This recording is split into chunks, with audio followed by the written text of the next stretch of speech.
എനിക്ക് അനാവശ്യമായിരിക്കുന്ന കുമാർഗത്തിലൂടെ നടക്കാൻ തോന്നരുത്.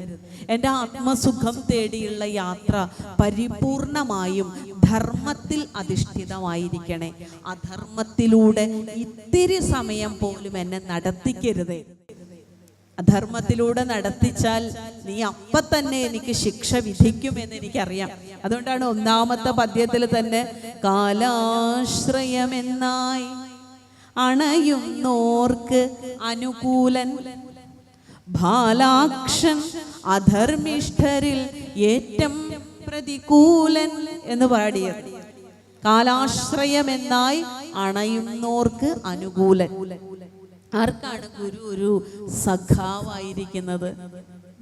ത്വമേവ മാതാച്ച പിതാത്വമേവ ത്വമേവ ബന്ധുശ്ച സഖാത്വമേവ നമ്മൾ പാടാറില്ലേ അല്ലേ? ഇപ്പൊ നമ്മൾ പറയണ സഖാവിനെയൊക്കെ വിളിക്കണേന് മുന്നേ ഉള്ള പ്രാർത്ഥനയിൽ ഈ സഖാ എന്ന ശബ്ദമുണ്ട്.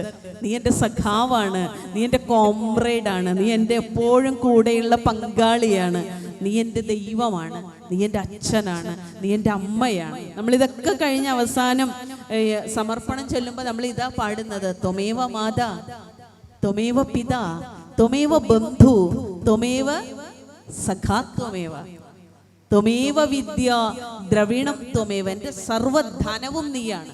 നിന്നോളം വലിയ ഒരു പൊന്നിനെ ഞാൻ കണ്ടിട്ടില്ല.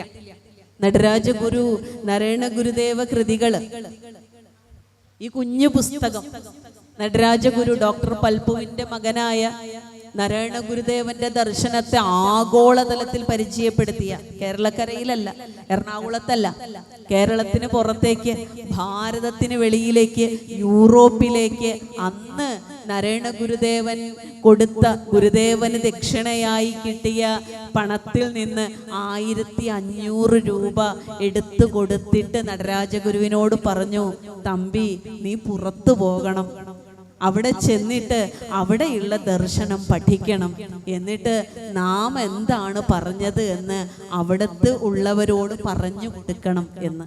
അന്ന് കിട്ടിയ 1500 രൂപയുമായിട്ടാണ് നടരാജഗുരു ഫ്രാൻസിലേക്ക് പോയത്.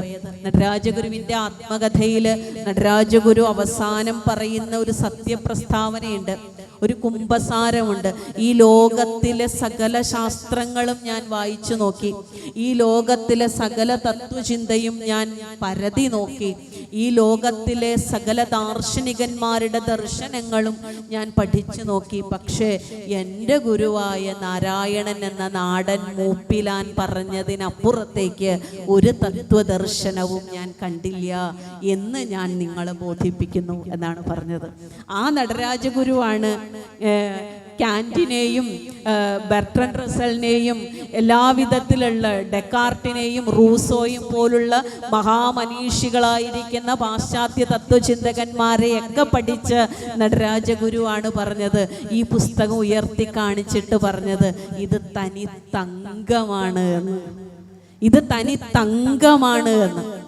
ഇതിനോളം മൂല്യമുള്ള, ഇതിനോളം വിലയിടാൻ കഴിയുന്ന ഒന്നും എൻ്റെ ജീവിതത്തിൽ ഞാൻ കണ്ടിട്ടില്ല എന്ന്. കാരണം നമ്മളെ നമ്മളാക്കാൻ, നമ്മളെ മനുഷ്യരാക്കാൻ, നമ്മളെ നാളെയുടെ വക്താക്കളാക്കാൻ, വരുന്ന തലമുറയ്ക്കുള്ള മാർഗദർശികളാക്കാൻ ഈ കുഞ്ഞു പുസ്തകം തന്നെ ധാരാളമായിട്ടുണ്ട് എന്ന് തിരിച്ചറിഞ്ഞ ആചാര്യന്മാരുടെ മണ്ണിലിരുന്നു കൊണ്ടാണ് നമ്മൾ ഈ ദർശനോത്സവത്തെ പങ്കിടുന്നത് എന്നോർക്കണം.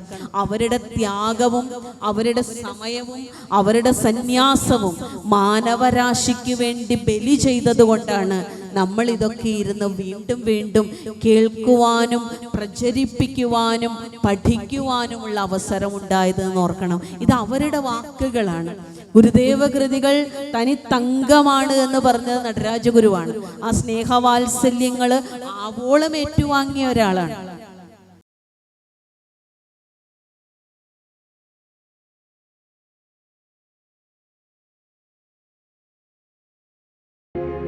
हिन्दू रक्षा